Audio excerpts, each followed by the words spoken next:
emotional week, I know, especially for Quinn. For LeBron as well.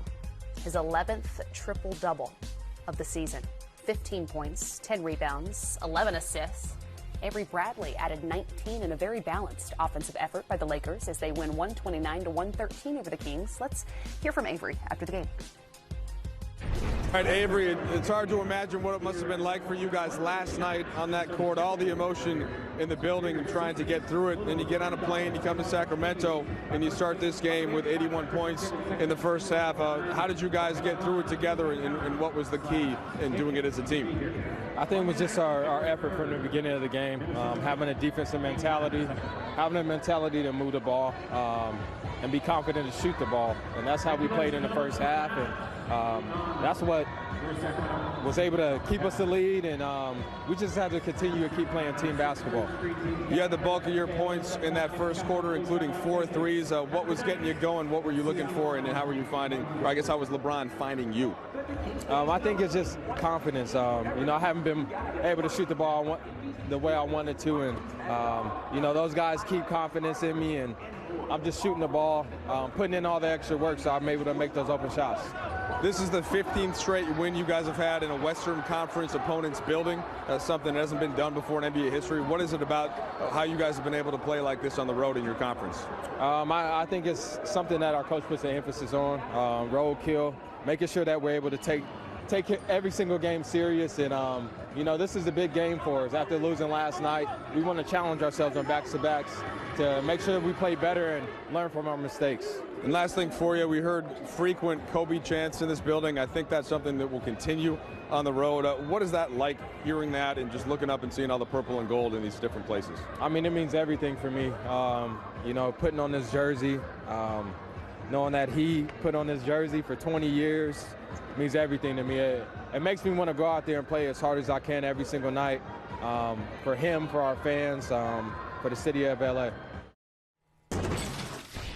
Certainly does. He called their road attempts roadkill, which I liked because the Lakers are playing so well on the road.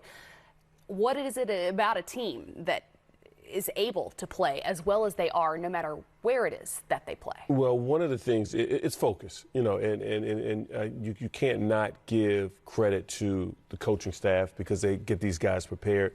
But when you look at the stat sheet today and what the Lakers did, they had 7 guys in double figures, 33 assists today as a team. That's how you grab wins on the road. Multiple guys have to chip in it. It has to be important to everybody. You go out on the road and 2 guys go out and stay out all night, and it's not that big of a deal because we've got 2 all-stars that are going to carry us night in and night out. They all came in, they all were locked in. Avery had 3 wide open shots in the first 2.5 minutes to start the game. Danny Green gets a wide open one. LeBron was really getting people involved, and AD, they kept double teaming him in the post, still ends up with 21. But when you commit 2 to the ball finds an open guy, and they didn't hold it and got everybody involved tonight. They continue to improve upon their Western Conference best record. Do you see anywhere that this roster perhaps, or just where the team on the court is still lacking?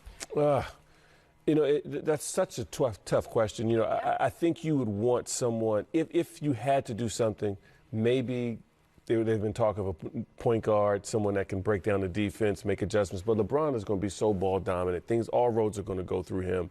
If we think he's playing well now, wait until the playoffs when he takes his game up a level. You want the ball in his hand. I don't look for this team, Coach, to do a whole lot of changing, or at least a change that would be significant in terms of changing of how they play. No, and every team in the league wants the 6'8", 3-and-D guy, right? So, right. That's right. If everybody wants them, they're hard to come by. But I like where they are. Frank's done a terrific job and has got a great staff there, and Lionel Hollins and Jason Kidd. So they've got tremendous leadership, and they're riding the wave. They need to keep pushing, though, to get that #1 seed. I think that's important for them. I think one of the most beautiful things about this week has been that so many have been able to see LeBron as a leader, not just LeBron as this superstar on the court that we know and have seen now for decades.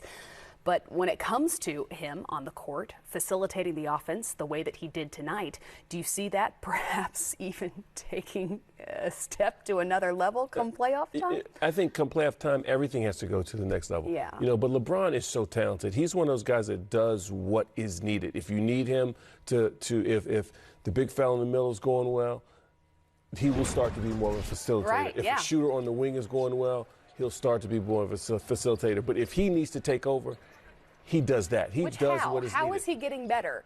How? Mentally. With age. I think mentally, his understanding of the game, if that's possible, is getting even better as time goes on. He has a tremendous feel about when to get his own and when to get other guys going and who needs it and when.